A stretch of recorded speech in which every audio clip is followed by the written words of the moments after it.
Donc tous, alléluia. Alléluia. La Bible déclare dans le psaume 118, c'est l'homme selon le cœur de Dieu, David qui parle, il dit, c'est ici la journée que l'Éternel a faite. Et qu'elle soit pour nous un sujet d'allégresse et de joie. Amen. Dis-moi Amen et je te parle. Amen. En réalité, il n'y avait plus aucun sabbat sur la terre parce que le péché avait corrompu le sabbat. C'est vrai. Le sabbat en hébreu voulait dire le repos. Comment un père et une mère peuvent être en repos lorsqu'ils savent que leurs enfants sont en esclavage? L'homme était devenu esclave du diable et tous les cultes que les hommes pouvaient faire sur la terre étaient nuls et sans effet. Et là, le jour samedi, qui en vérité est le jour qui caractérise le mot sabbat, était nul et sans effet. Parce que l'homme avait été séparé d'avec Dieu. Toutes les prières qui se faisaient, toutes les adorations étaient nulles et sans effet, étaient fausses. Et là, il fallait l'œuvre de la croix, mais surtout sanctionné par la notion de la résurrection. C'est pourquoi quand Jésus ressuscite le dimanche, David a prophétisé que c'est ce jour-là, la journée que l'Éternel a faite, afin que ceux qui étaient dans le malheur, ceux qui étaient dans la captivité du diable, rentrent dans l'onction de joie. Amen. Alléluia. Alléluia. Alléluia. Alléluia. Crions tous Alléluia. Alléluia. Je me suis dit que tu allais acclamer le jour du Seigneur. C'est pourquoi en vérité le dimanche devient le jour du Seigneur. Le jour où même lorsque le diable t'a retenu en captivité, quand tu arrives en ce jour, tu es délivré. Amen. Au nom de Jésus, l'esprit de joie s'incarne en vous. Amen. Je maudis tout esprit de tristesse. Amen. Vous avez été limogé afin que la tristesse soit attachée à vous. Au nom de Jésus, le sang de l'agneau vous justifie. Amen. Ça vous justifie et ça vous amène vers les lieux élevés. Amen. Afin de vous connecter au trône de Dieu. Amen. Assieds-toi dans la présence de Dieu royalement. Et jouis, profite du sacrifice de Jésus. Amen. La Bible dit qu'il a payé le prix afin que vous et moi, nous ne soyons plus condamnés. Amen. Paul même va loin aux Corinthiens, il dit qu'il a payé un prix très cher. Il dit nous avons été rachetés un grand prix. Et donc le prix, aussi vrai que le prix est grand, plus le prix est grand, ça caractérise la valeur de l'article. Dans un magasin, par définition et par logique, ce qui coûte le plus cher, c'est ce qui est le plus durable. C'est ce qui a permis au fabricateur, ce qui a permis en vérité à l'artiste de pouvoir tellement réfléchir. Et puisqu'il s'est tellement égosillé pour arriver à fabriquer cette chose, par conséquent le prix est plus grand. Et donc c'est ce que tu es devant le trône de Dieu. Amen. Alors peuple de Dieu, nous avons écouté deux lectures. La première lecture, comme l'a dit le secrétaire, apparemment il y a une onction prophétique en ce jour. La première lecture, tout comme la prière de 3 personnes, disait le secrétaire, c'est le prophète Ésaïe qui parle. À nouveau. Ésaïe, le chapitre 61, les versets 1 à 3, qui était notre première lecture. Et la deuxième lecture, c'est le livre des Actes des Apôtres. L'ensemble des épisodes, l'épisode 13, qui nous relate ce que un certain prophète au nom de Barnabas et un docteur au nom de Paul, comment le Saint-Esprit a utilisé ces hommes pour pouvoir affermir l'Église, pour pouvoir manifester la puissance de Dieu.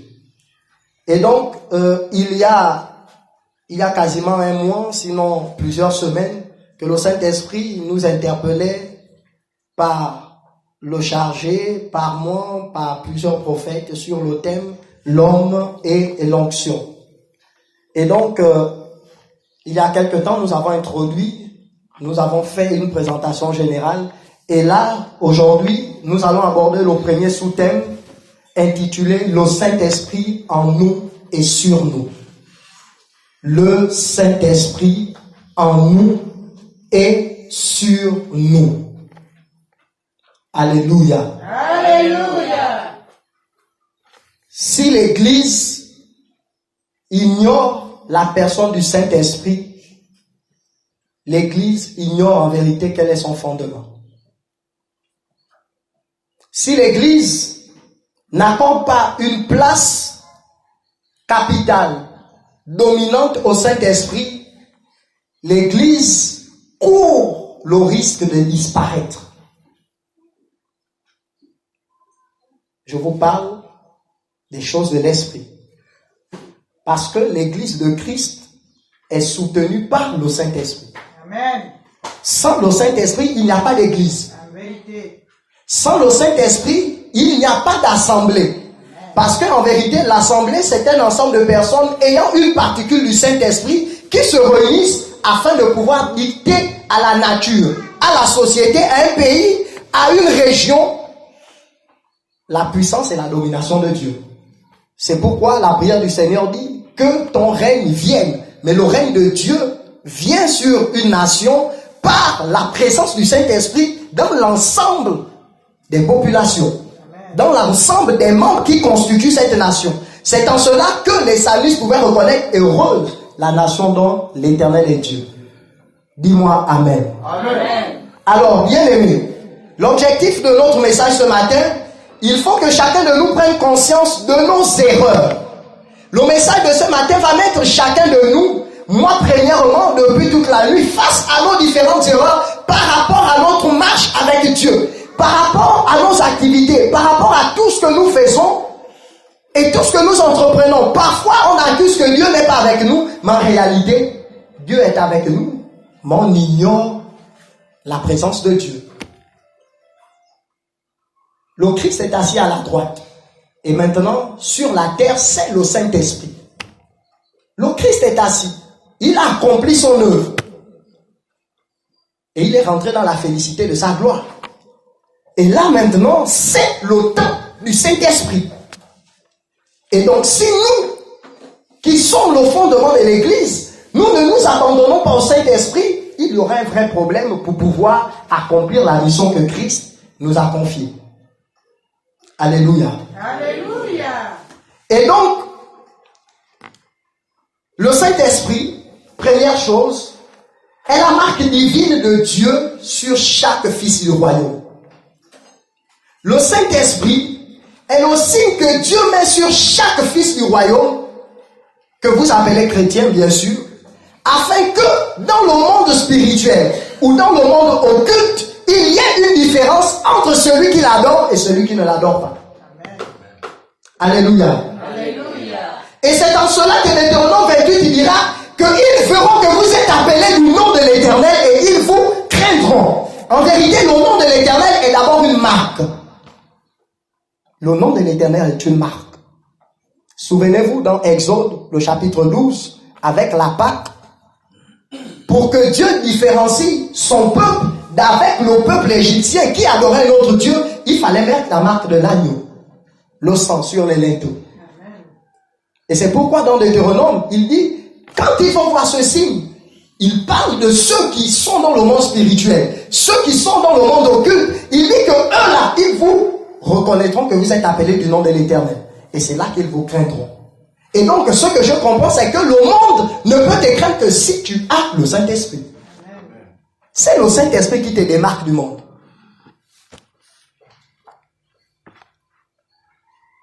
Une église sans le Saint-Esprit est semblable à un oiseau dont on a supprimé les ailes. Un chrétien, un fils du royaume sans le Saint-Esprit, est semblable à un oiseau qui n'a plus d'ailes. Et là, l'oiseau par nature est une créature céleste. Elle doit voler. Elle est toujours en hauteur. Mais dès que nous supprimons les ailes de l'oiseau, l'oiseau devient terrestre. Et en vérité, aujourd'hui, l'église devient terrestre. L'église devient trop humaine parce que quoi? L'église a supprimé les ailes.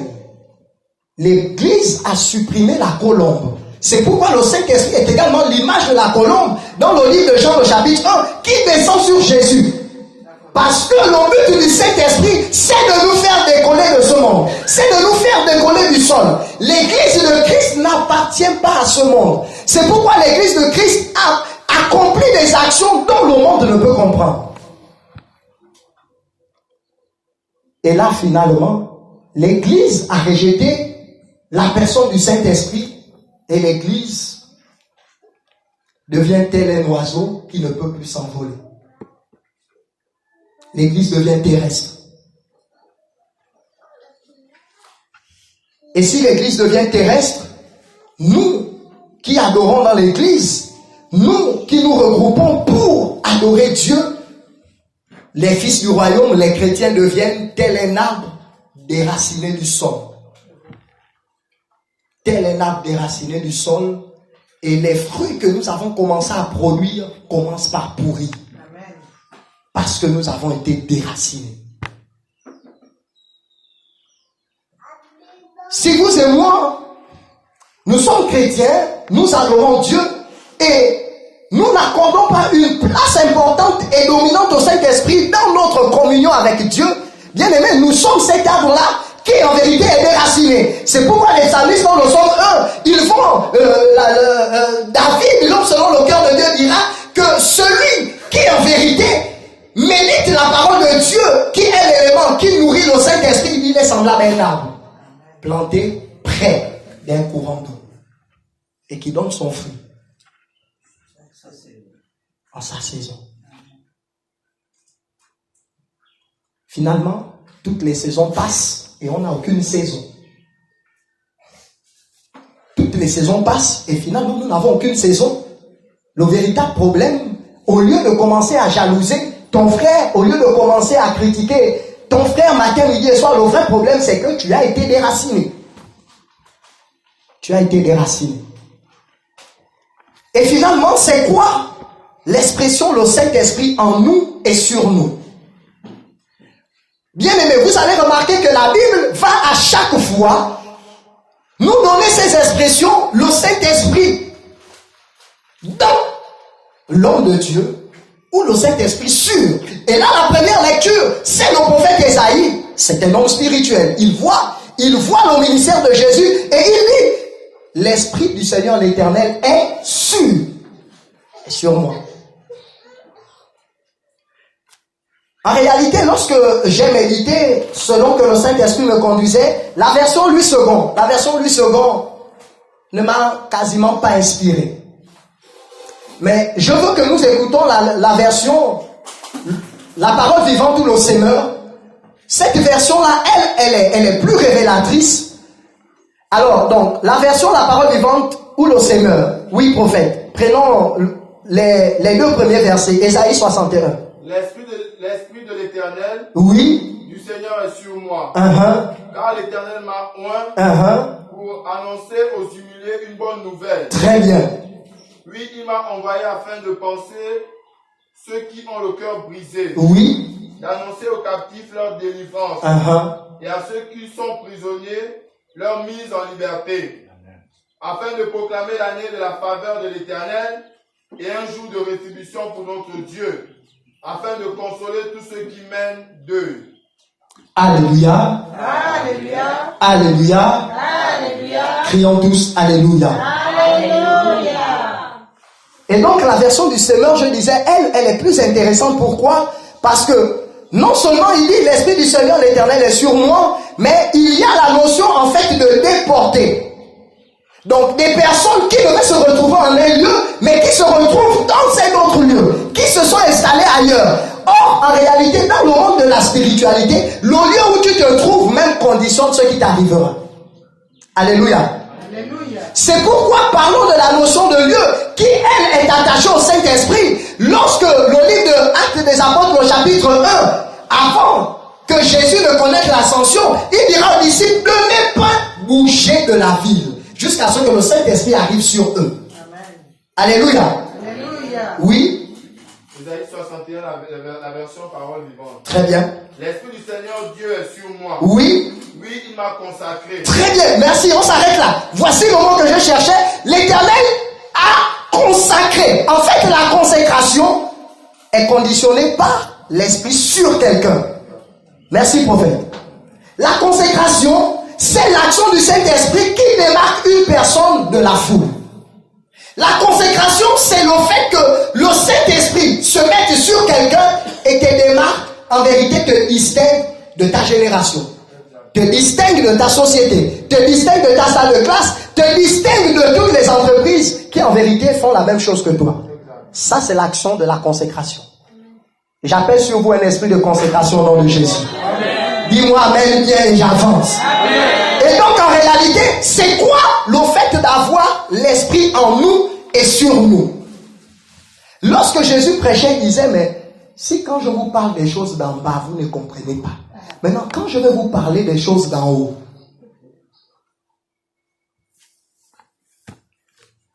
et là hier, je disais à Dieu, mais expliquez à ce peuple la notion du Saint-Esprit en nous et sur nous. Certaines intelligences auront comme impression que je suis en train de jouer avec les mots. Or, en vérité, c'est deux réalités différentes. C'est quoi le Saint-Esprit en nous? Pour comprendre ce qu'est le Saint-Esprit en nous, bien aimé, il faut venir dans la réalité humaine de ce qu'est l'antenne Canal Sat. Regardez, pour qu'il ait les chaînes Canal Sat dans une maison, il faut avoir quoi à l'intérieur? À l'intérieur, il faut avoir un décodeur. Et à l'extérieur, il faut avoir quoi? Une parabolique. Alléluia. Alléluia. En réalité, le décodeur à l'intérieur de la maison, c'est le Saint-Esprit en nous. Mais la parabolique à l'extérieur, c'est le Saint-Esprit sur nous. Or, ce que l'on ignore, c'est que il est possible que tu aies le décodeur, mais ta parabolique regarde du mauvais côté. Et par conséquent, tu n'as pas de signal. Amen. Alléluia. Alléluia. Tu n'as pas le signal divin parce qu'en vérité, tu as peut-être le Saint-Esprit en toi, mais tu ne l'as pas sur toi. Alléluia. La Bible me dit dans le livre de Jean, le chapitre 1, le verset 12, que à tous ceux qui ont reçu et recevoir, c'est avoir le Saint-Esprit en nous. Plusieurs personnes écoutent l'évangile, plusieurs personnes reçoivent, mais sauf que ils ne croient pas. Plusieurs personnes écoutent la parole de Dieu, mais sauf que les personnes ne croient pas. C'est l'action de croire maintenant qui fait en sorte que le Saint-Esprit soit sur nous. Et là, qu'est-ce qui se passe? Il est possible que tu aies le décodeur dans la maison, mais l'antenne regarde ailleurs. Parce qu'il y a une direction qui nous permet d'avoir le signal. Et donc, pour avoir le signal et la connexion divine, il faut obligatoirement que le Saint-Esprit soit en nous et sur nous. Sinon, l'Église deviendra, comme elle est aujourd'hui, un élément décoratif, tout comme le décodeur. Le chrétien aujourd'hui devient dans le milieu où il est un décoratif. Parce qu'il n'est seulement que comme un décodeur et l'antenne extérieure qui, le Saint-Esprit sur lui, n'a jamais pris le pouvoir dans sa vie. En fait, le Saint-Esprit sur nous, c'est l'image de la domination. Si le Saint-Esprit ne domine pas chacune de nos vies, chacune de nos décisions, bien aimé, il y aura un problème, on ne peut pas dominer. On aura beau crier, soyons la tête et non la queue, il ne sera jamais possible que nous soyons la tête. Parce que quoi? Nous n'avons pas la marque de la domination. L'expression être sur quelqu'un, c'est la notion de domination. Et donc, c'est pourquoi le ministère de Jésus ne commence qu'au moment où le Saint-Esprit domine sur lui. On nous dit la colombe est descendue sur. Il ne pouvait plus décider de lui-même. Il ne pouvait plus décider de lui-même. C'est pourquoi dans Acte 1, les versets 8, lorsque Jésus parle du Saint-Esprit, il dit, vous recevrez une puissance. La notion de domination, une puissance renvoie à la domination. Le Saint-Esprit survenant sur vous. Et donc, si le Saint-Esprit n'a pas la notion de domination dans l'Église, dans ce que nous faisons, bien aimé, il est impossible pour nous de triompher. Amen. Voici la première chose qui justifie plusieurs de nos échecs. Et là, la première lecture nous donne l'ensemble des actions par lesquels Christ va dominer. Il dit que le Saint-Esprit est sur lui, l'Éternel l'a mis à part, l'a consacré pour annoncer la bonne nouvelle aux malheureux, pour guérir ceux qui ont le cœur brisé et pour apporter la liberté aux captifs. Alors je voudrais réellement m'arrêter sur ce texte et vous dire quelque chose. Il n'y a pas de Saint-Esprit en action dans une église tant qu'il n'y a pas la bonne nouvelle. Écoutez-moi très bien. Aujourd'hui, l'église a remplacé la bonne nouvelle par les jeûnes et par les prières. Je ne sais pas qui vous a appris ce christianisme, mais je défie quiconque de venir me montrer dans la Bible où le Saint-Esprit peut être en action par un jeûne seulement ou par une prière. La Bible dit que l'Esprit du Seigneur l'Éternel est sur moi. Il m'a envoyé pour annoncer la bonne nouvelle, pour annoncer l'évangile.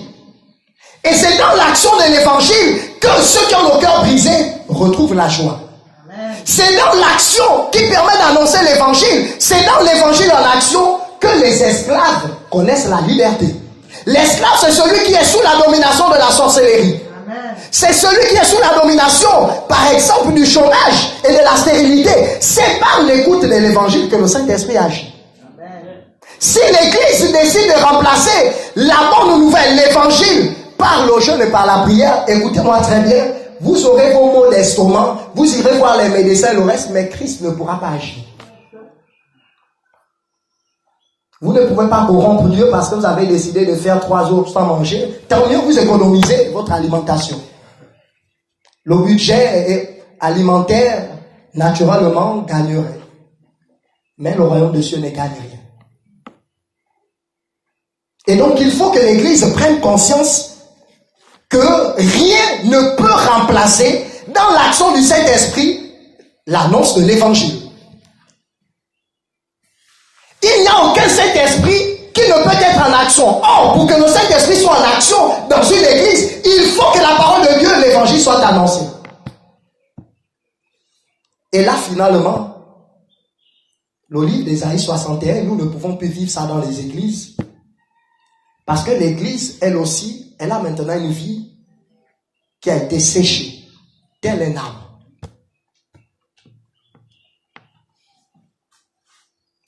Il faut que l'église, tel un arbre qui a été déraciné, une plante, soit à nouveau trempée dans l'eau. Et lorsque nous prenons une plante qui a été déracinée, si nous la trempons dans un seau d'eau et nous allons à nouveau planter cette plante, mettre cette plante sous un sol, en vérité là, elle pourra donner à nouveau. Et donc, il faut que l'église revienne à sa source pour que sa source la fasse revivre. Il faut que chacun de nous décide de revenir à la source qui est le Saint-Esprit pour que notre source nous fasse revivre. Parce qu'en vérité, tout ce que nous faisons ne réussit plus. Tout ce que nous faisons ne connaît plus la domination, ne connaît plus de l'éclat. En vérité, on meurt parce qu'on a fui notre source. L'Église est ce qu'elle est parce que l'Église a fui sa source. Et là, le Saint-Esprit me disait ceci, que il faut que nous comprenions pourquoi les succès de Jésus pendant 3 ans ont été répétitifs. Pourquoi en vérité, il est souvent impossible pour le chrétien de faire, par exemple, pendant 10 ans, l'Église est en train de croître. Qu'est-ce qui se passe finalement? L'Église, elle est bien pendant 2 ans, 3 ans, la 3e année, elle tombe. Le chrétien a monté une entreprise. Pendant les 2 premières années, elle est en haut et la 3e année, elle descend.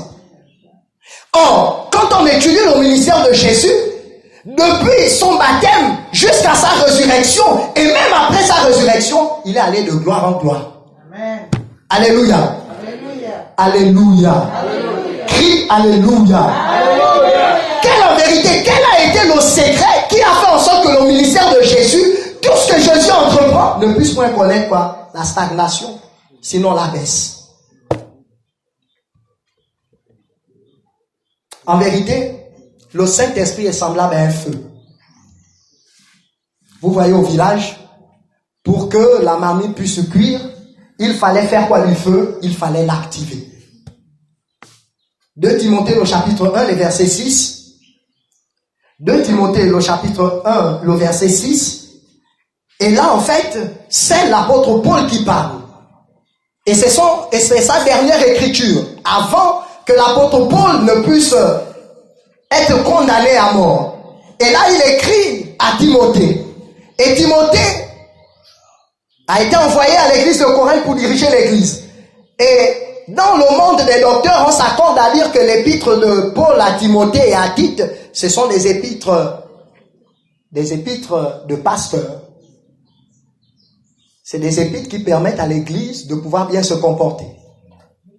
2 Timothée, chapitre 1, le verset 6. C'est pourquoi je t'exhorte à ranimer le nom de Dieu. Et regardez, ça c'est l'apôtre Paul qui parle. Il dit à Timothée, je t'exhorte à faire quoi? À ranimer le nom que tu as reçu de la part de Dieu. Oui? Que tu as reçu par l'imposition des mains. Car ce n'est pas un esprit de timidité que Dieu nous a donné. À chaque fois que la Bible va parler du verbe réanimer, la Bible fera forcément allusion à quoi? À la notion du Saint-Esprit. Merci. Mais un esprit de force, d'amour et de sagesse. Merci, on s'arrête là. Et là, le secret du ministère de Jésus, c'est que Jésus lui-même saura que pour qu'il continue à ressusciter les morts, pour qu'il continue à annoncer l'évangile, pour qu'il continue à guérir les malades, il faut qu'il réanime le Saint-Esprit qui est en lui. Amen. Le Saint-Esprit se réanime. C'est pourquoi aujourd'hui vous écoutez quelqu'un, oh, à l'époque elle chantait bien. Oh, à l'époque quand elle prophétisait. À l'époque quand elle prêchait. En vérité, tu deviens un mort vivant. Tu es vivant non pas de toi au passé. Parce que quoi, à un certain moment, l'onction, le Saint-Esprit qui est sur toi a fait quoi? C'est éteint. Et tu ne l'as pas réanimé à temps. Et ça, l'église est tombée dans ce piège. L'église n'a pas su réanimer à un certain moment la présence de Dieu. La présence de Dieu, bien aimé, elle se réanime. Et regardez, et là c'est le Saint-Esprit qui m'interpellait et qui me dit que pour comprendre la notion de la réanimation du Saint-Esprit, pour que le livre d'Ésaïe 61 soit maintenant appliqué dans nos ministères et dans nos vies, dans tout ce que nous entreprenons, il faut que nous rentrons dans l'accomplissement de 2 étapes. Il y a l'étape que j'appelle la création, il y a l'étape que j'appelle la manifestation. Et donc, pour réanimer le Saint-Esprit, il faut que vous et moi, nous rentrons dans la dimension de ce que j'appelle le va cache-toi et le va montre-toi. Il y a un temps où le chrétien doit être en intimité avec Dieu. Amen. Ça, c'est le temps de la création. Et il y a un temps où ce que Dieu t'a donné dans ton intimité, tu dois maintenant venir dans la société pour manifester ce qu'il t'a dit dans l'intimité. Et ça va être l'élément primordial et très important pour le ministère de Jésus. À chaque fois, on nous dira que Jésus va se mettre toujours en aparté pour prier. Tous les jours du ministère de Jésus, chaque soir, à chaque instant, après plusieurs jours, on nous dit que Jésus, il faisait quoi? Il se mettait en aparté. Jésus entrait dans ce qu'on appelle le va cache-toi. Et en vérité, c'est quand Jésus allait prier seul que Dieu disait à Jésus, lorsque l'aveugle viendra, il suffit de prendre la boue et mettre aux cieux. Lorsque tu seras devant Lazare, il suffira de crier Lazare sort. Et Lazare sortira. C'est dans l'intimité que nous recevons les instructions pour venir exposer la gloire de Dieu devant l'humanité. Amen. Mais le problème avec l'église aujourd'hui, c'est que l'église ne veut être que dans la manifestation et l'église a rejeté l'intimité. C'est dans l'intimité que les véritables épouses se révèlent. Amen. On n'est pas bonne épouse à l'extérieur. C'est la qualité de notre intimité qui révèle la grandeur de notre relation avec Dieu. Et là, je suis dans le livre de Matthieu, le chapitre 17. C'est l'épisode où on nous parle de la transfiguration de Jésus. Matthieu chapitre 17, les versets 1 à 3. Et là, c'est l'évangile, c'est l'évangéliste Matthieu qui nous relate. il nous dit que Jésus va prendre avec lui, il va prendre Pierre, il va prendre Jean et il va prendre Jacques. Et il va aller sur une montagne, et là Jésus va commencer à prier. Et quelque chose d'extraordinaire va se passer. Jésus est dans le va-cache-toi. Jésus est dans la création. Il est dans l'intimité avec le Père. Et c'est dans l'intimité où on nous dit que les vêtements de Jésus vont devenir plus éclatants. Souvenez-vous, Luc le chapitre 4, on nous dit, lorsque Jésus va triompher de la tentation, on va dire Jésus revêtu de puissance. Or, le revêtement, c'est l'image du vêtement spirituel. La soutane, le vêtement que nous avons, n'a aucune valeur. C'est chargé de façon neutre. C'est la qualité de ton intimité avec Christ qui décidera si on touche ton vêtement, quelque chose peut se passer. Amen. En ce temps-là, Jésus n'était pas le seul à avoir une soutane. La Bible nous dit que Jésus est du côté maternel sacrificateur parce que Marie, elle est fille de Lévi. Et la sacrificature avait été donnée aux enfants de Lévi. C'est pourquoi Jésus est cousin germain avec Jean-Baptiste, et le père de Jean-Baptiste, Zacharie, est de la tribu de Lévi. Et donc, ce qui revient à dire que Jésus avait des vêtements de sacrificateur. Au même titre que certains pharisiens et certains scribes. Mais la Bible ne nous dit nullement qu'on avait touché la robe d'une autre personne et quelqu'un est guéri. Qu'est-ce qui a rendu le vêtement de Jésus particulier? Et là, le livre de Matthieu, le chapitre 17, nous parle de la notion d'intimité. Le Saint-Esprit en Jésus. Et le Saint-Esprit sur Jésus. Le Saint-Esprit en Jésus poussait Jésus à chaque fois à aller communier avec le Père, à rentrer dans l'intimité avec Dieu. Qu'est-ce qui se passe aujourd'hui? Le chrétien pense qu'il va dominer, il dort toute la nuit, il dort, il fait ce qu'il veut, mais il pense qu'il va pouvoir triompher. C'est pas possible. Amen. Nous n'avons plus d'intimité avec Dieu, nous n'avons pas d'intimité avec le Saint-Esprit, mais nous voulons dominer. C'est pas possible. L'église fait fausse route. Le chrétien fait fausse route. Parce qu'il pense qu'il suffira. Avant de dormir, tu fais ta prière de 2 minutes. Tu t'endors le matin. Parfois, même si tu veux, tu ne fais pas la prière et tu sors. Mais tu réclames être la tête et jamais la queue. C'est pas possible. C'est vraiment pas possible.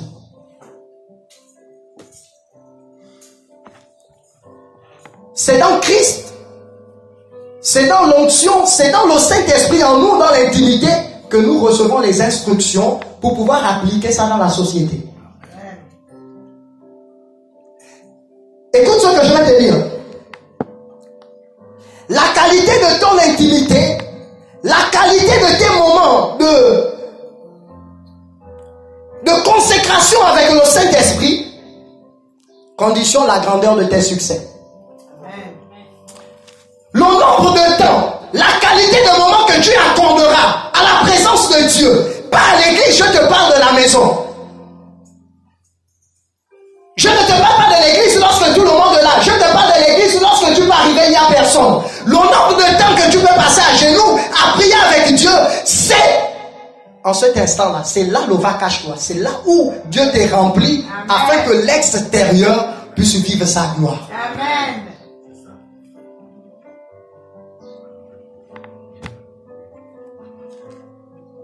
C'est dans l'intimité avec Christ que le Saint-Esprit enseigne chacun de nous. Et le monde ne vit que l'accouchement. Je sais que mon exemple te dérange parce qu'il y a des hommes. Mais la Bible dit, lorsque Paul s'adresse aux Galates, il dit, j'ai des douleurs de l'enfantement jusqu'à ce que Christ soit formé en vous. Il dit, vous êtes passé à un autre évangile. Il dit, et là, vous avez rejeté l'évangile, vous avez rejeté la parole. Il dit, à cet instant-là, j'ai les douleurs de l'enfantement. Parce qu'en vérité, c'est l'intimité par l'usage de la parole de Dieu qui fait de nous des femmes enceintes. Parce que nous sommes toutes épouses du Christ. Lorsque quelqu'un veut mettre sur pied quelque chose, il faut que Christ puisse t'enceinte de cette chose, afin que cette chose voie le jour.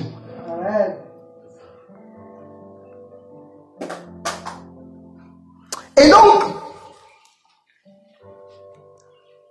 il est possible, écoute bien ce que je te dis, il est possible que tu sois fils du royaume, mais tu ne meurs pas de tristesse, mais tu meurs de succès. Il est possible que tu ne meurs pas de maladie, mais tu meurs de joie. C'est bizarre, mais d'une mauvaise joie. Regardez, il y a un temps où personnellement, je rentre à l'intimité pour venir, par exemple, faire un séminaire. Il y a un temps où je dois prêcher sous l'onction de l'intimité pour un séminaire. Mais après le séminaire, je dois repartir me ressourcer. Et là, c'est le livre de Juge, le chapitre 15. Juge, le chapitre 15. Et là, Dieu nous interpelle de façon extraordinaire. Au verset 18 et 20, il s'agit de Samson. Il s'agit de Samson. Dieu a mis une force extraordinaire dans Samson, et Samson a tué des milliers de Philistins. Samson avait des défis tout comme toi. Tu as un défi d'ouvrir une entreprise. Tu as un défi de pouvoir entrer dans une onction supérieure. Rentrer, je ne sais pas quoi, dans le mariage, acheter une voiture ou le reste. Et là, Samson, tout comme toi, il a commencé à vivre ces choses. Et écoute maman, Samson a fini de tuer des milliers de Philistins. Et à cet instant, on nous dit, Samson est en train de suffoquer. Samson est maintenant entre la vie et la mort. Parce qu'on nous dit, Samson a soif. Il a besoin d'eau.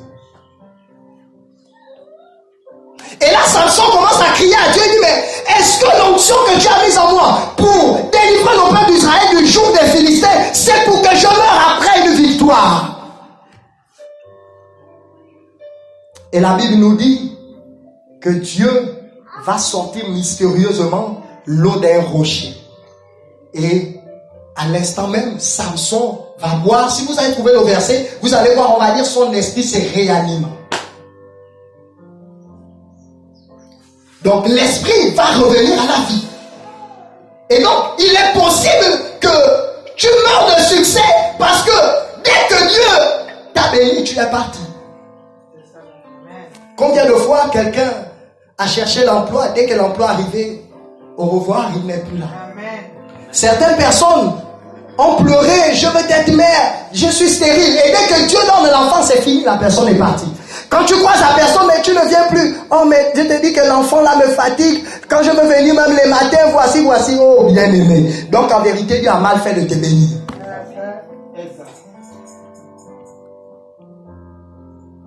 Plusieurs personnes ne mourront pas de détresse, mais ces personnes vont mourir de succès. Et là, en fait, même si le succès, l'onction que Dieu avait mise en toi, devait durer 15 ans, tu es capable de faire 3 ans. Parce que tu t'es éloigné de ta source. Amen. Après chaque succès, dans ce que Dieu nous permet de faire, nous avons le devoir de revenir nous ressourcer.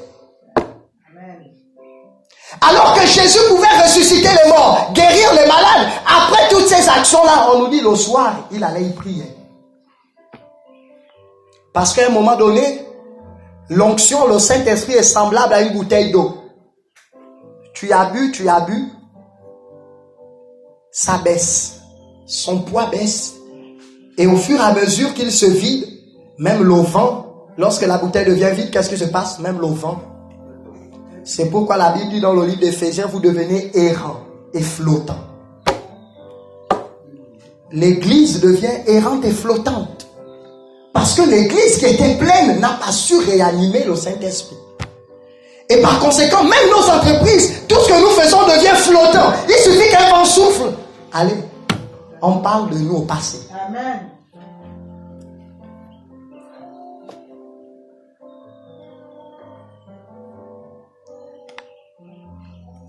Il y a plusieurs personnes, après une nomination, la personne disparaît de l'assemblée. Oh, je suis seul, j'ai besoin d'un homme. Dès que un homme t'a mis un peu dans la maison, c'est fini. Ta présence à l'église devient épisodique. J'ai besoin du bac, j'ai besoin du bac. Oh non, les autres gars, le bac, ça c'est quel Dieu? Dieu te fait gagner le bac, après le bac, tu disparais. Écoutez-moi très bien. Il y a une différence. L'onction, la puissance de Dieu qui est en toi, avant d'obtenir une chose, est différente de ce que le monde spirituel va te réclamer après l'obtention.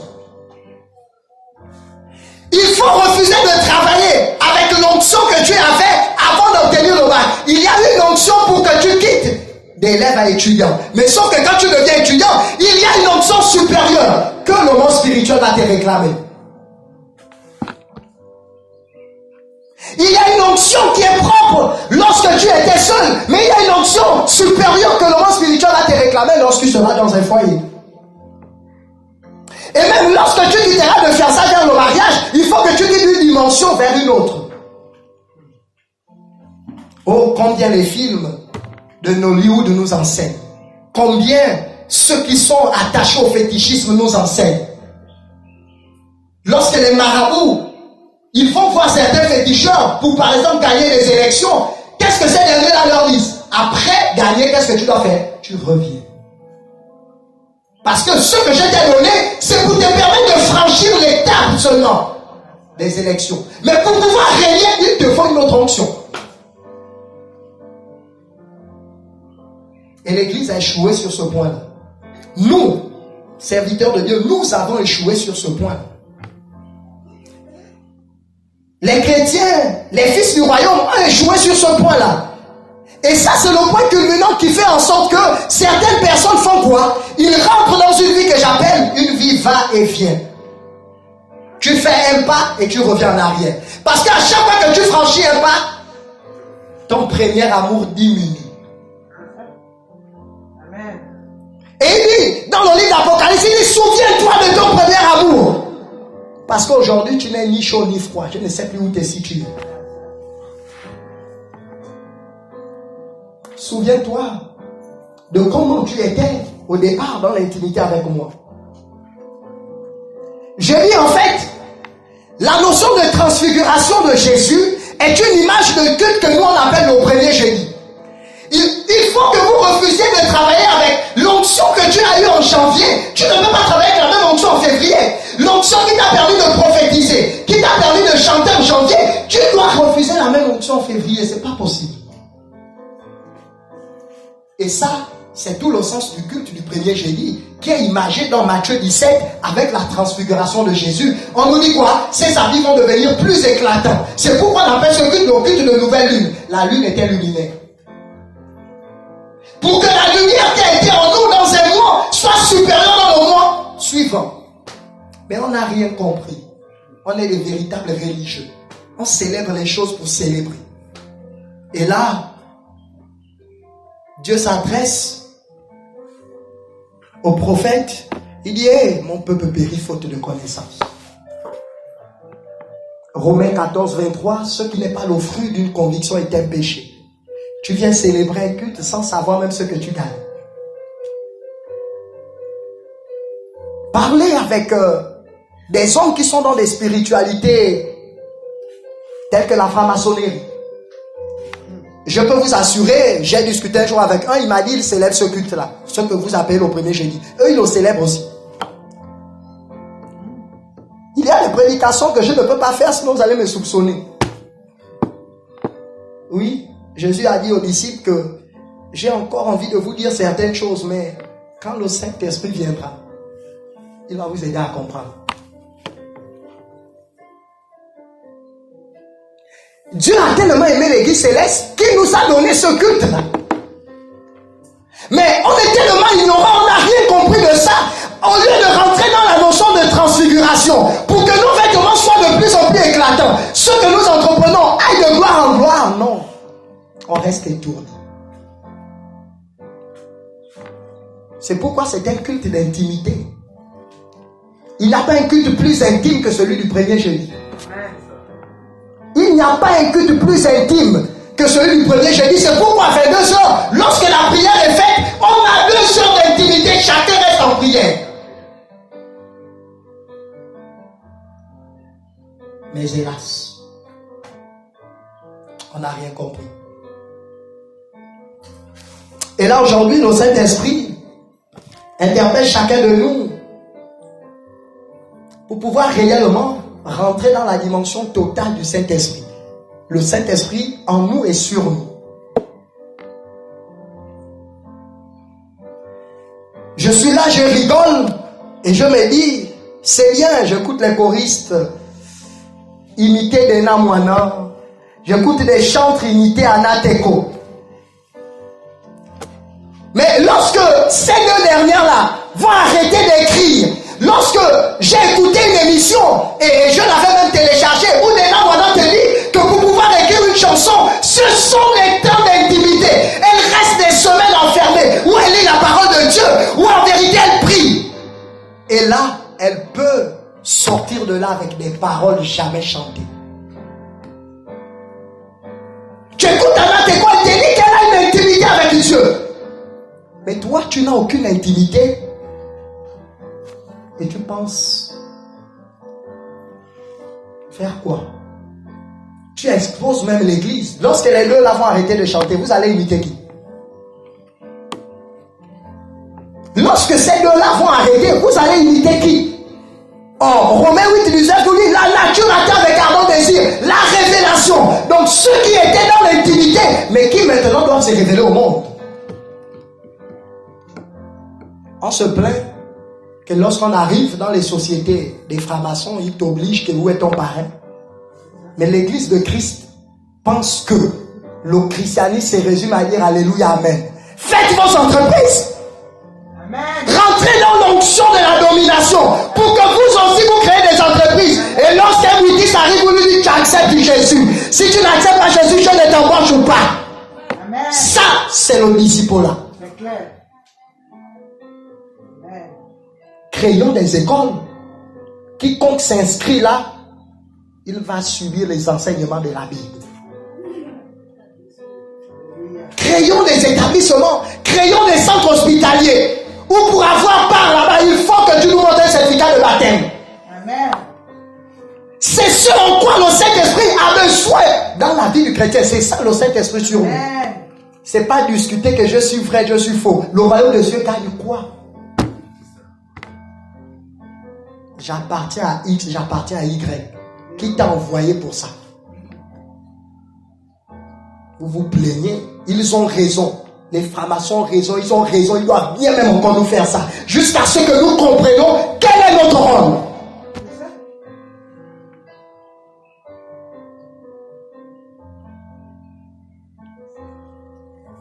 Si tu veux recevoir les paroles d'une chanson jamais chantée, il faut que tu rentres dans l'intimité avec Christ. Écoutez-moi très bien. Je le dis haut et fort et je me soutenir mes propos devant quiconque. Je pense que l'église céleste n'a pas encore fini de recevoir même ses cantiques. J'ai dit ceci, l'église céleste n'a pas encore fini de recevoir ses cantiques, parce que si vous me dites que les cantiques s'arrêtent là, c'est que le Saint-Esprit a arrêté d'agir. C'est le Saint-Esprit qui saisissait certaines personnes et les gens commençaient à chanter. Si aujourd'hui, les cantiques n'existent plus, c'est que les gens n'ont plus d'intimité, c'est tout.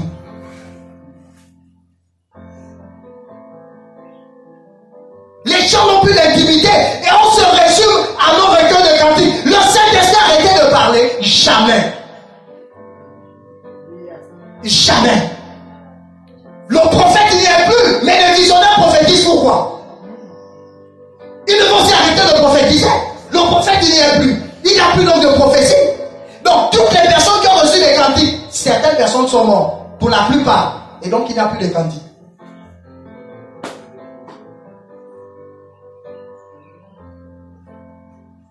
L'église s'est déracinée.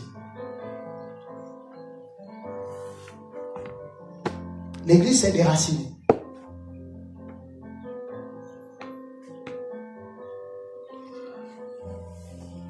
Pour que nos prophètes arrivent à franchir une dimension pour s'installer dans le temps et dans l'espace. Et là, le prophète Ésaïe, dans le chapitre 6, on nous dit que le prophète Ésaïe va se retrouver devant le trône de Dieu. Et il va assister à la sonnerie des cloches. Et c'est là où il écoutera les chérubins et tous les vieillards, les anges célestes en train de répondre, c'est l'Éternel, le Dieu des armées. Et là, au sortir de là, on nous dit, le prophète Ésaïe va avoir un ministère incomparable. Je l'appelle le prophète de la croix. C'est au sortir de là qu'il peut dire, la Vierge tombera enceinte. Il voyage dans des milliers d'années après lui. Ça, c'est l'intimité. Comment veux-tu avoir une prédication, avoir une prophétie, avoir une voix qui est différente des autres si tu n'as aucune intimité avec Dieu? Vous pensez que Anatéco, les grands prédicateurs, les grands prophètes arrivent à sortir toutes ces choses-là s'il n'y a pas un travail de fond fait au préalable? C'est pas possible. L'Église a perdu de l'excellence dans le ministère parce que les gens ignorent la place du Saint-Esprit. Lorsque on parcourt un peu l'histoire, à l'instar par exemple de ma grande sœur, à l'instar du maître de cœur Claude Mambanan, ils te diront qu'il y a des personnes qui sont venues accepter Jésus à cause de leur chanson. Amen. Je n'ai pas forcément besoin de prêcher pour que quelqu'un accepte Jésus. Tu peux lire devant Dieu, devant les hommes, Dieu demande ceci sur place à cause de ce que tu as vu la personne accepte Jésus. Mais ça, c'est la notion d'intimité. L'église est rentrée dans le contentement. On attend que l'autre sorte l'album et vous êtes pressé pour venir imiter. Honte à vous. La société attend ta chanson. Tu vas commencer à faire ton album quand? Quelle est la société a besoin de savoir quelle est la dimension de ton intimité. L'album, c'est la manifestation. Mais sauf que les paroles pour venir chanter, ce qui sera dans l'album, ça, c'est l'intimité. L'autre s'est agité, elle a chanté telle chanson. Et toi, il paraît que tu as le Saint-Esprit. Et là, dans la deuxième lecture, on nous dit que pendant qu'ils étaient dans l'intimité, il y avait le prophète Barnabas et il y avait le docteur Paul. On nous dit qu'ils étaient en train de jeûner et prier. Oh, que cette image m'interpelle. Ils étaient en train de jeûner et prier. On nous dit qu'ils étaient dans la synagogue. Et là, en vérité, il n'y avait pas l'assemblée. Suivez-moi très bien. Il n'y avait rien que les choristes. Il n'y avait rien que les dévanciers. Il n'y avait rien que les fidèles. Et là, ils se sont donné un temps de prière. Ils étaient en jeûne et en prière. Et on nous dit que c'est à cet instant que le Saint-Esprit est descendu. Oh, la suite est bizarre. Pendant que toute l'assemblée est en train de prier, on commence par dire, mettez Foster. Et la sœur Noélie n'a pas. Pour l'œuvre glorieuse que j'ai préparée pour eux. Si c'était nous ici, sur place, ils deviennent des personnes à combattre. Sur place, ils deviennent nos ennemis parce que la vision est sortie que eux, leur ministère doit franchir le Gabon. Mais la Bible nous dit quoi? Il ne va pas avoir la jalousie. À l'instant même où le Saint-Esprit va dire mettez à part Barnabas et Saul. On nous dit sur place, les autres vont faire quoi? Ils vont prier sur eux. Ils vont leur donner leur approbation. Mais nous, dès que quelqu'un commence à bien chanter, elle devient le sujet des critiques. Dès que quelqu'un commence à bien prophétiser, c'est lui qui devient le sujet des critiques partout. Il veut se faire voir, il n'y a que lui qui voit. Dès que quelqu'un commence à bien prêcher, il devient notre ennemi. Vous pouvez le tuer. Et on réclame, on est de l'église de Christ. Vous êtes tout, sauf chrétien. Je vous donne chrétien peut-être. Paul de dire dans 1 Corinthiens 5 que j'ai appris qu'il y a parmi vous des choses qu'on ne trouve même pas chez les païens. Lorsque parmi les francs-maçons, parmi les rosicruciens dans leur réunion, lorsque quelqu'un dit qu'on m'a choisi pour devenir premier ministre, les autres acclament parce qu'ils ont un frère maintenant en haut. Mais maintenant l'église, quelqu'un choisi pour devenir prophète, pour devenir docteur, il devient l'ennemi des autres. Donne-moi la main qu'il faut, je te parle. Ça, c'est parce qu'on n'a pas l'esprit sur nous. Guéris-nous, docteur. Prêche homme de Dieu. Et l'église l'église connaît le fiasco, l'échec total. Le Saint-Esprit ne peut plus remplir quelqu'un, sinon cette personne sera désignée pour mourir. Et là, le monde occulte a compris ce que l'église n'a pas compris. L'église où des frères ne peuvent même plus s'asseoir ensemble pour manger. Tu ne peux plus laisser ton plat te lever parce que celui qui est à côté de toi est plus dangereux qu'un païen. Mais il paraît entre griffes qu'on a le Saint-Esprit. La Bible me dit, au début de l'église, dans le livre des Actes des Apôtres 2, alors que le Saint-Esprit est descendu, on nous dit quoi? Qu'ils ont persévéré dans la fraction du pain. Le repas communautaire devient même un danger où on expose certains à la mort. Parce que il y a des personnes qui saisissent ces occasions pour tuer.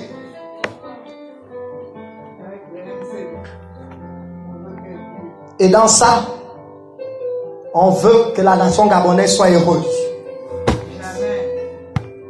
Et dans ça, la nature attend avec ardent désir. Et donc, quand les sorciers, quand les païens voient ce qu'on fait dans l'église, c'est ce qu'ils vont faire dans la société. Parce que par nature, ils doivent nous imiter. Barnabas est prophète. Et là, la Bible dit qu'il y avait des prophètes et des docteurs. Donc, il n'y avait pas que Barnabas soit le seul prophète. Paul n'était pas le seul docteur. Mais ce sont les deux personnes que Dieu a choisies. Amen. C'est ça. Même dans une équipe de football de 25 joueurs, on est obligé de choisir 12. Mais dès que Dieu choisit quelqu'un dans l'église, la destinée prochaine de cette personne, c'est la mort. Amen. Voici où l'église en est. Pourquoi? Parce que l'église a enlevé sa conscience. La conscience de l'église, c'est le Saint-Esprit. Et là, Ursel dira, science sans conscience n'est que ruine de l'âme. Et là, chrétien sans Saint-Esprit est ruine de son âme, c'est l'enfer.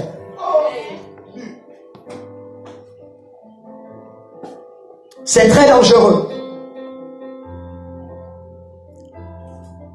Le Saint-Esprit, avec de telles attitudes, a un problème pour se manifester dans l'assemblée.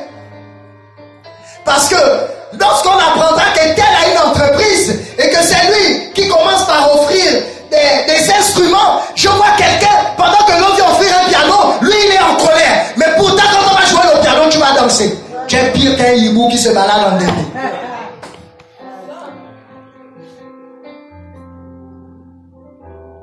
L'église du Saint-Esprit, c'est l'église où, quand on sait que c'est le prophète fiacre qui est le meilleur, lorsque le président, lorsque la société voudra consulter Dieu, on n'a pas besoin de savoir si c'est lui le plus ancien, si c'est lui le plus gradé, on envoie le meilleur. Ça, c'est l'église de Christ. Amen. L'église de Christ, même quand on est choriste tous, on sait que quand c'est elle qui chante les slows, le Saint-Esprit est en action. Quand on est dans l'église de Christ, même quand on est tous prédicateurs, on sait que tel genre de thème, quand c'est elle qui l'aborde, le thème vit. Et là, on doit être humble. Et c'est le Saint-Esprit là que Dieu doit mettre en nous pour amener nos familles à comprendre certaines choses. Aujourd'hui, il y a certaines familles qui sont rentrées dans la condamnation parce que les chrétiens, sur qui Dieu a mis la mission d'éclairer les familles, ces chrétiens-là n'ont jamais eu le Saint-Esprit sur eux. Ils se sont contentés d'avoir le Saint-Esprit en eux.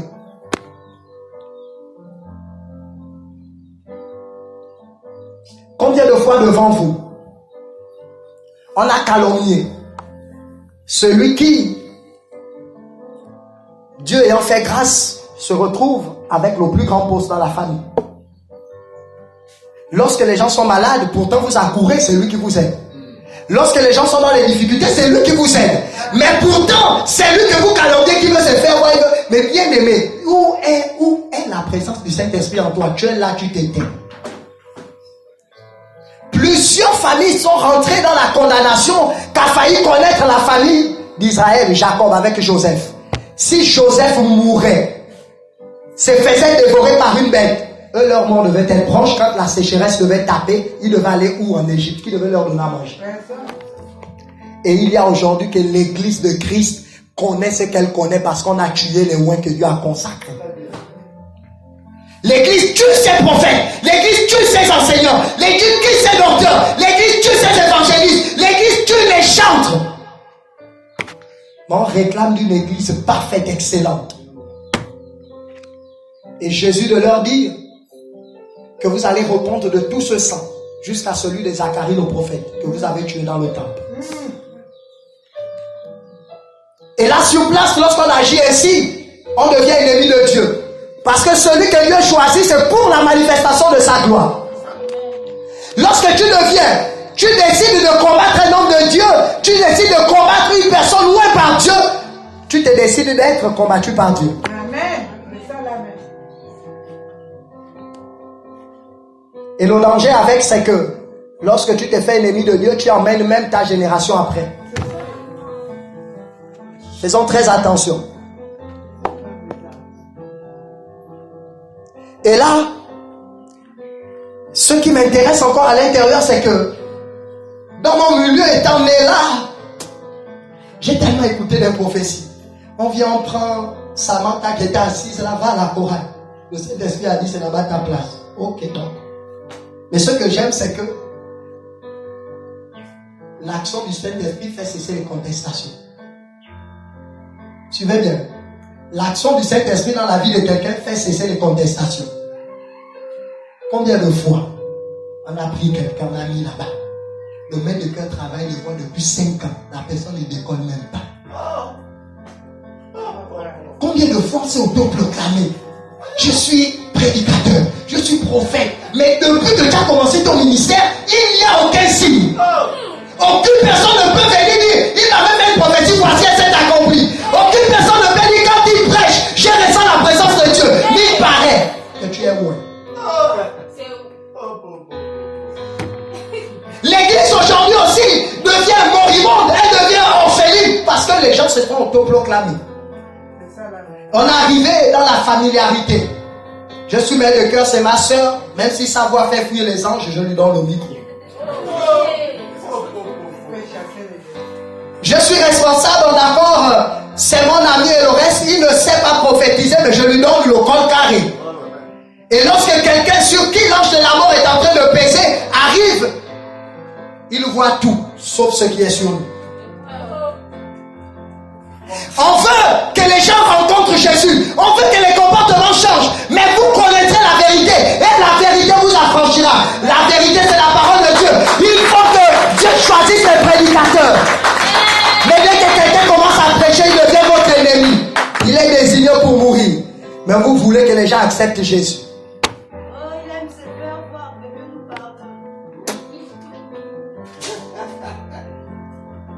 L'église a encore du chemin à faire. Le danger, c'est que nous n'avons plus de temps parce que nous sommes dans les derniers temps. Il y a du chemin, mais nous n'avons plus de temps. Nous sommes dans les derniers temps. Et là, dans l'église, la seconde lecture nous dit qu'il y a maintenant une particularité de groupe qu'on appelle les bars Jésus. Les bars Jésus. C'est des personnes qui, dans l'église, acceptent tout, sauf l'évangile. C'est des personnes, tu peux être là, ils peuvent tout te donner, les bains, tout. Parce qu'il y a également des fidèles par Jésus. Quand tu lui parles de la Bible, elle dit, oh non, moi je veux le seau. Amen. C'est bien. Mais Jésus de dire, à quoi sert-il un homme de gagner ce monde et de perdre son âme? Et là, finalement, je disais un jour au dévancier Frida que il faut que notre évangile arrive à convertir les ministres. Il faut que notre évangile arrive à convertir les gouverneurs. Et là, la seconde lecture, le proconsul, dans certaines versions, parle du gouverneur. Et on nous dit qu'il est entouré d'un certain prophète, Bar Jésus. Écoutez-moi très bien. Comment reconnaître un faux choriste? Comment reconnaître un faux prédicateur? Comment reconnaître un faux prophète? Comment reconnaître un faux chrétien? Il attache tout à lui et rien à Jésus. Et écoutez-moi très bien. Lorsque quelqu'un n'a pas l'esprit de Dieu, ce qui dérange le plus la vie de cette personne, c'est l'évangile. C'est pourquoi en fait, lorsque le proconsul, le gouverneur, écoute que Barnabas, le prophète, et le docteur Paul sont dans la ville, la première chose qu'il demande, c'est d'écouter quoi? La parole de Dieu. Oh, combien de fois un païen nous interpelle? Combien de fois un païen nous interpelle? Proconsul, gouverneur, c'était romain. Les Romains croyaient en Zeus. Ils croyaient au Dieu soleil. Ils croyaient au Dieu de la lune. Mais ils soupirent pour écouter l'évangile. My God.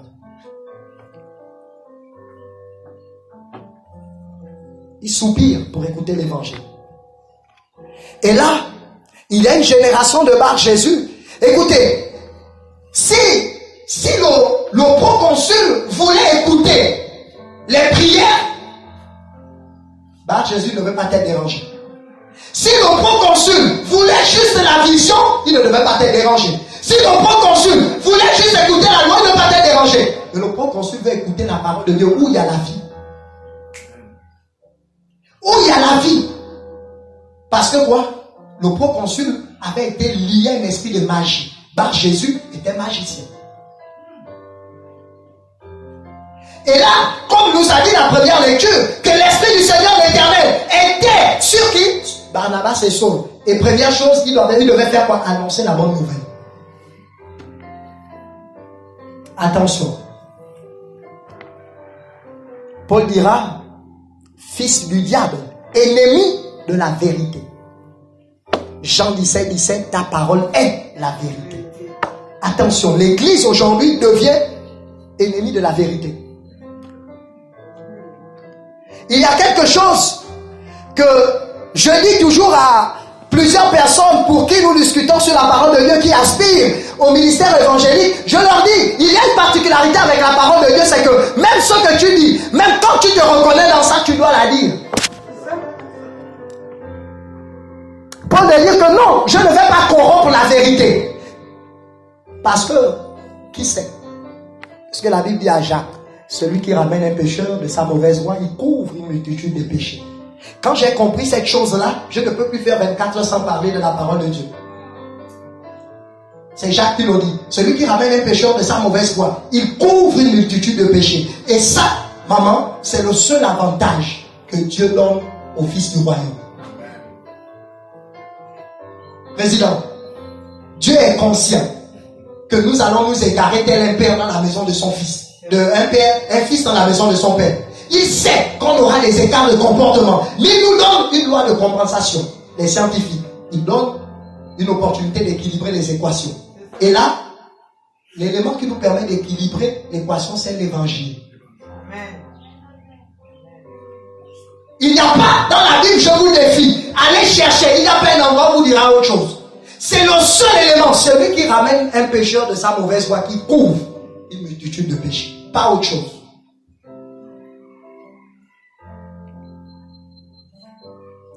Il paraît entre griffes qu'on est chrétien depuis tant d'années, mais on est incapable de pointer du doigt que tel est le fruit de mon apostolat. Tel a accepté Jésus à cause de moi. Pire, on peut pointer une multitude, tel a fui l'église à cause de toi. Et imaginez, si celui qui ramène un pécheur de sa mauvaise voie couvre une multitude, mais celui qui fait le contraire, il devient candidat libre à la condamnation. Jésus de dire que le projet du Père, c'est de ne perdre aucune brebis. Et là, Jésus sur place devient un obstacle pour gagner le gouverneur à Christ. Sur place, il tombe dans l'esprit d'aveuglement. Je prophétise au nom de Jésus, quiconque t'empêchera d'écouter l'évangile, qu'il soit condamné comme Bar Jésus. Amen. Je maudis tout esprit de condamnation, tout esprit de Bar Jésus qui empêcherait quelqu'un en cet endroit d'écouter la parole de Dieu. Amen. Je maudis tout esprit dans la nation gabonaise qui empêcherait les Gabonais d'écouter la parole de Dieu. Amen. Parce que le Gabon, pour être libéré, c'est l'évangile. Amen. Amen. On est sous l'empreinte de la magie et des pratiques occultes. Vous pensez que c'est autre chose qui peut délivrer le Gabon? C'est l'évangile. Amen. C'est la seule solution. Oh, c'est extraordinaire.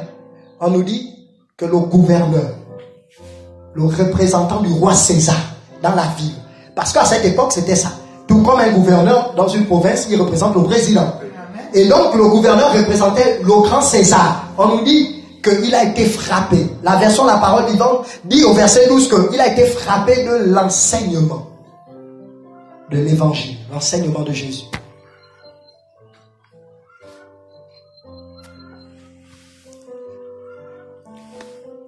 Vous savez,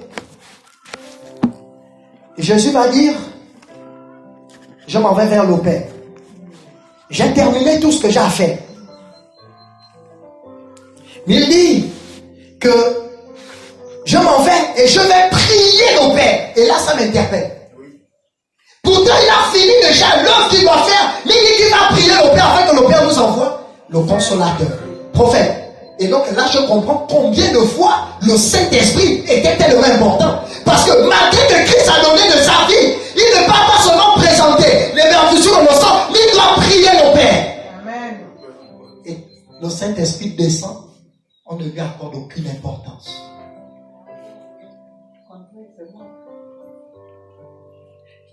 Il a tout fait. Il dit, mais je dois prier le Père pour que le Saint-Esprit arrive. Sinon quoi? Nous devenons des orphelins. Et là, l'église, elle est orpheline. L'église orpheline. Le Saint-Esprit n'a plus de place.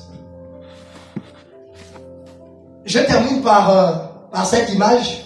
Ma fille, viens là. Venez. Qui ne comprend pas le rôle du Saint-Esprit aujourd'hui ne va plus jamais comprendre. Viens la sœur Marie. Acclamez d'abord pour eux, acclamez Jésus de Nazareth. Acclame bien, ne sois pas suspect, acclame bien, acclame bien. Acclame. Alors, Jésus n'est jamais venu sur la terre pour faire de nous des milliardaires ou je ne sais trop quoi. Je ne sais pas qui vous a annoncé l'évangile là, c'est faux. Il a dit dans Matthieu 10 que je ne connais aucune personne qui ait abandonné le monde pour me suivre et ne reçoive autant Dieu. Mais vous n'avez pas abandonné, mais vous réclamez recevoir. Or, là c'est la notion de consécration de l'âme. En vérité, Jésus est venu sur la terre pour pouvoir redonner la vie à nos âmes qui, elles, étaient déjà mortes.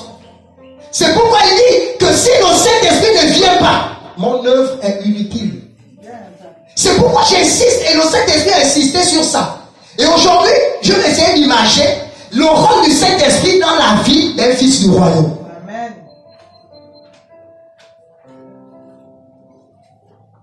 Tiens, alors ici, attrape des deux côtés. Attrape des deux côtés. Regarde là-bas, viens. Ici, on peut dire c'est le corps.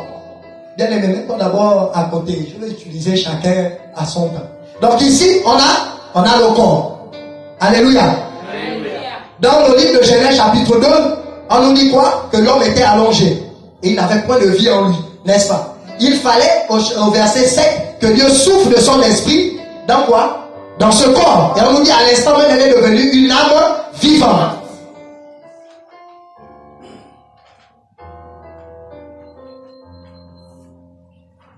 Le corps est là. L'âme est là. Mais tant qu'il n'y a pas l'esprit, Dieu n'a pas soufflé de son esprit, lui là, il ne peut pas être en action. Or ici, le corps en lui-même n'a pas de valeur, c'est la poussière. Je vous ai dit la dernière fois, Adam, qui vient de l'araméen et de l'arabe Adama, qui veut dire poussière. Et donc ici, il y a la poussière, c'est ça le corps. C'est pourquoi quand Christ, Dieu dit, poussière vous êtes nés, poussière vous retournerez, il parle de ceux qui sont en Adam. Sauf que, dans ce corps-là au départ, il y avait l'âme. Mais l'âme là, pour que l'âme soit en mouvement, pour que l'âme ait les caractéristiques de Dieu, il faut qu'il y ait, à côté de cette âme-là, il faut qu'il y ait l'Esprit de Dieu. L'Esprit doit se trouver entre le corps et l'âme. Viens.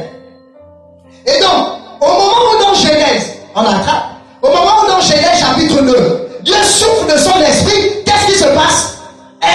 Elle elle se met maintenant au milieu. Et qu'est-ce qui se passe? Les trois commencent à être en mouvement. Alléluia, acclamez Jésus. Ça, c'est la première étape. Or, au fur et à mesure que les temps se sont passés, dans Genèse 3, qu'est-ce qui s'est passé?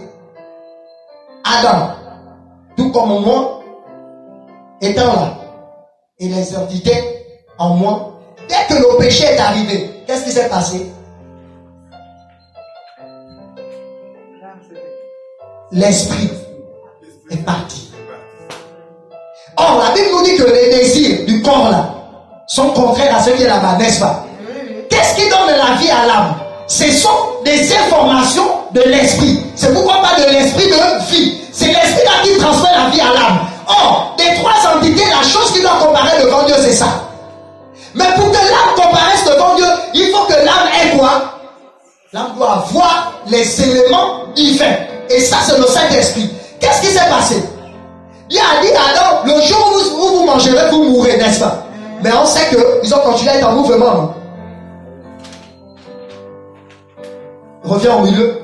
La nature horreur du vide. Le Saint-Esprit est sorti. Maintenant, il y a eu un autre esprit qui est rentré dans l'homme, attrape. Cet esprit, on l'appelle le Néphek. C'est l'esprit de vie que Dieu avait mis dans les animaux et dans les plantes. C'est pourquoi en SVD, on dit quoi? Il y a des êtres vivants. Et dans les êtres vivants, on cite qui? L'homme, les animaux et les plantes. Acclamez Jésus. Là, c'est pourquoi en vérité, prophète, tu vas voir, dans les psaumes, David va dire, ne me laisse pas tel un lion qui dévore sa proie. Parce qu'il sait qu'il y a, quand le Saint-Esprit sort de toi, tu deviens quoi? Un animal et une plante. Et il y a des familles où l'esprit de sorcellerie s'est installé. Wow. Si on a dit, prends tous les diplômes que tu veux, tu ne travailleras pas, c'est parce que tu as le nez fait. Alléluia. Alléluia. C'est parce que tu as le nez fait. Et sur ce nez fait là, c'est l'esprit de qui? C'est l'esprit du diable qui domine sur eux. Regardez, Dieu ne peut jamais descendre en forêt, sauver l'antilope qui s'est fait dévorer par le lion. Il n'a pas d'intérêt là-bas. Amen. Et c'est pourquoi Job va dire que même la plante a maintenant plus d'espérance que nous. Parce que lorsqu'on la coupe, elle peut repousser. Regardez, parce que même dans cette catégorie-là, où se trouve maintenant l'homme, la plante est même plus importante. Parce que les plantes en saison sèche, ça fait quoi? Ça sèche.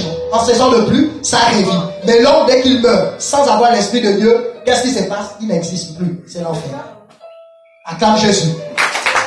Et là, finalement, qu'est-ce qui va se passer? Pour que l'œuvre de Jésus, pour sauver l'âme là, la chose la plus importante, il faut qu'il ramène ça. Il faut qu'il ramène l'Esprit Saint. Parce que si l'Esprit Saint ne revient pas, c'est pourquoi je vous ai dit tous les sabbats étaient nuls. Parce que l'âme là, qui doit adorer Dieu, avec quoi? Les informations des animaux et des plantes. C'était ça le sabbat. Jésus leur dit, je suis le maître du sabbat. Tous vos sabbats sont nuls et sans effet. C'est pourquoi on accusait Jésus, il viole le sabbat, il guérit les malades. Il dit, mais il n'y a plus de sabbat. Qu'est-ce que vous n'avez pas compris? L'esprit qui est en vous. Comment vous avez l'esprit de Dieu, vous voulez me tuer, moi je suis de Dieu. Voici où l'église est aujourd'hui. Et dans l'église, il y a des gens qui ont l'esprit dans le défait. C'est pourquoi quelqu'un peut bien chanter, il te combat. C'est l'esprit là. Quelqu'un prophétise, il te combat. C'est l'esprit là. Tu prêches, il te combat. C'est le défait. Si là l'esprit de Dieu compte, il ne peut pas te combattre. C'est pas possible. Et là, Jésus ressuscite. Et lorsqu'il ressuscite, il dit, si je m'arrête là, mon travail est mis. C'est ça. Il dit, là maintenant, je dois envoyer vers vous. Là, il ne va plus envoyer le roi Elohim, l'esprit qui était au départ. Maintenant, là, il va envoyer le Zoé Agnos. Ça veut dire l'esprit de Dieu qui se transmet. C'est dans ça où dans le livre de Marc 16, il dit que il dit quoi? Il dit vous imposerez les mains aux malades, les malades seront guéris. Vous allez ressusciter les morts. C'est le fait de quoi? De prendre l'esprit qui sera en nous et de transmettre ça dans quelqu'un. Lorsque quelqu'un est malade, c'est un esprit en fait de mort qui est en lui. Parce que la maladie est une introduction à la mort. Dans la guérison, permet à l'esprit de mort de quitter et de recevoir l'esprit de vie. Dis-moi amen bien. Et donc, là, après la résurrection, qu'est-ce qui se passe? L'esprit là. Donc, alors, l'esprit là qui était là doit pouvoir sortir. Mais maintenant, il y a de nouvelles normes. Pour que le Saint-Esprit là revienne. Quand il est d'abord parti, c'est parce qu'Adam et Ève n'avaient pas compris et maîtrisé la parole de Dieu. Suivez-moi très bien. C'est pourquoi Jésus, dans Jean 14, il va dire l'esprit de vie et de vérité. Il dit, quand le Saint-Esprit, l'esprit de vérité, c'est le premier complément du nom qu'il va présenter au monde sur le Saint-Esprit. Jean 17, la parole de Dieu est la vérité. N'oubliez pas que Adam est devenu captif du diable. Parce que quoi? Le diable a demandé à Ève, est-ce que Dieu a-t-il réellement dit? Il a vérifié la parole de Dieu dans Adam. Et là, Dieu dit par Jésus que, mais l'esprit qui doit arriver là, l'esprit de vérité, il se nourrit de quoi? De l'évangile. C'est pourquoi dans Isaïe 61, on dit l'esprit du Seigneur est sur moi, il m'a envoyé pour porter la bonne nouvelle. Première chose, la bonne nouvelle, c'est le synonyme en français de l'évangile, en grec, qui veut dire la bonne nouvelle de Christ. C'est pourquoi dans Acte 13 aussi, dès que Saul et Barnabas, Paul et Barnabas ont quitté, on nous dit qu'ils sont arrivés dans les synagogues, ils ont fait quoi? Ils ont annoncé la parole. Parce que dès que l'esprit arrive, la première chose que l'esprit a fait dans la vie de quelqu'un, c'est annoncer la parole. Acclame Jésus. Donc, il n'est pas possible que tu aies l'esprit là et tu as un problème avec l'évangile. Dès que l'esprit là maintenant s'installe, on va comprendre la notion de fruit de l'esprit. C'est l'esprit là, qui peut nous transmettre la joie. C'est l'esprit là qui peut nous transmettre la tolérance. C'est l'esprit là qui nous transmet l'amour. Est-ce que vous me suivez?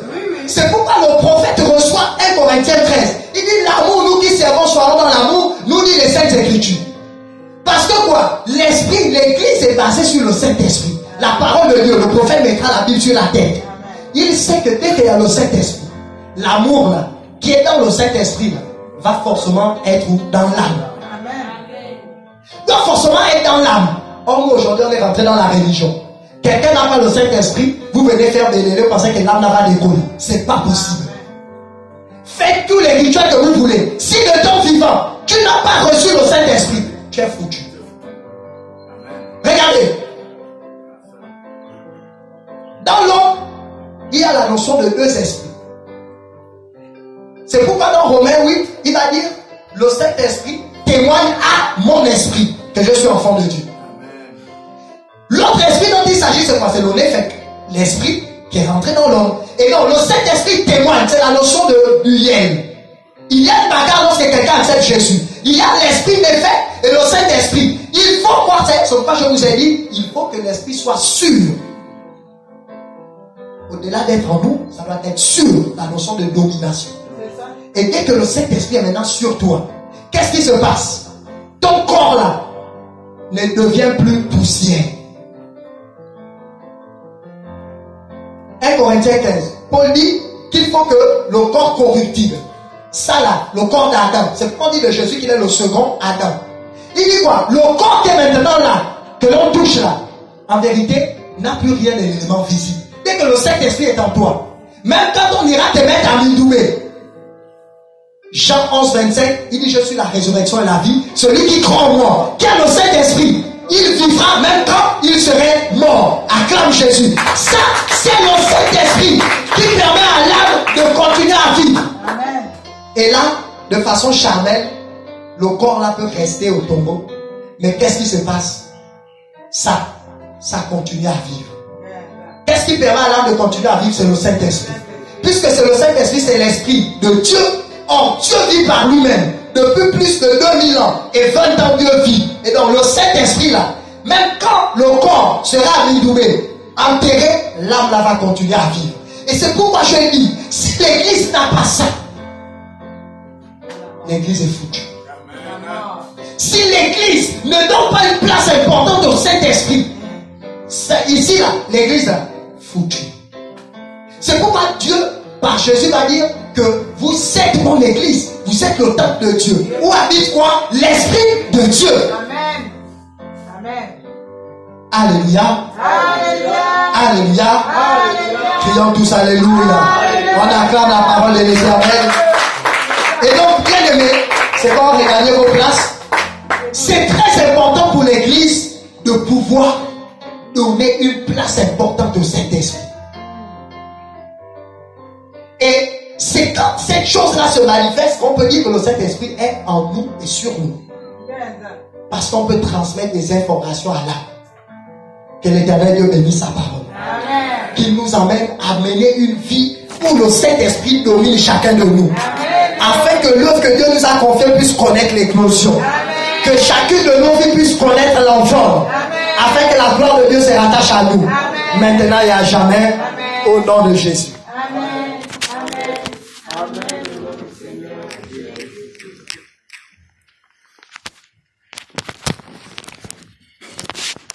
Nous méditons quelques instants sur la parole de la Bible.